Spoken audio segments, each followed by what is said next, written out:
si on analyse le partenariat public et privé qui régit ce qui veut reconstruire le marché central et l'État, on voit beaucoup de lacunes.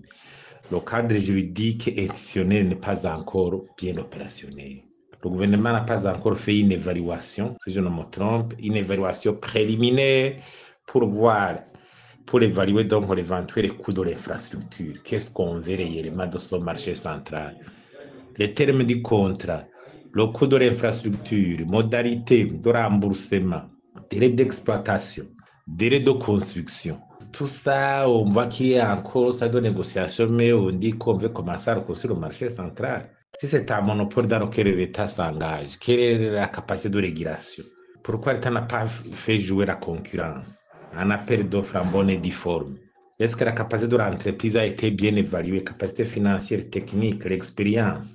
Parce qu'on a vu que les modalités ont été informées. Je crois que quelque part, le gouvernement devrait y aller avec pincette. Il devait vraiment y aller avec réserve, jouer à la transparence, même si c'est un Burundais, aussi des Burundais qui veulent s'y engager.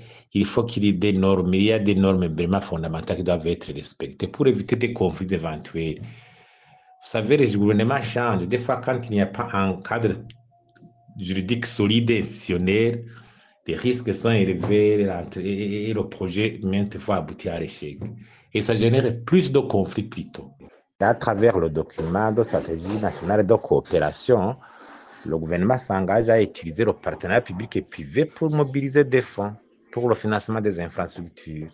Mais il reconnaît que cela comporte des risques qui, quand ils sont mal gérés, ça provoque l'échec et génère plutôt des conflits entre les parties prenantes. Normalement, le partenariat public et privé est une solution pour plusieurs gouvernements actuellement cherchant à financer les grands équipements, les grandes infrastructures pour le besoin de la population et soutenir le développement économique.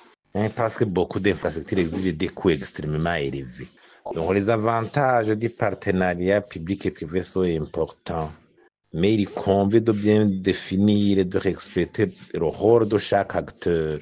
Il y a plusieurs modèles d'accords différents, mais qui sont extrêmement complexes et dont la réussite suppose des compétences des deux côtés.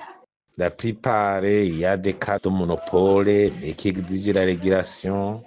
On peut faire jouer la concurrence, mais dans ce contexte, ça exige une compétence, une expérience très avérée parce que ça comporte beaucoup de risques juridiques qui doivent être distribués convenablement. Sinon, la réussite devient très mitigée. Mais il y a beaucoup d'expérience dans le monde des cas de réussite. C'est pour cela qu'on devrait s'y référer.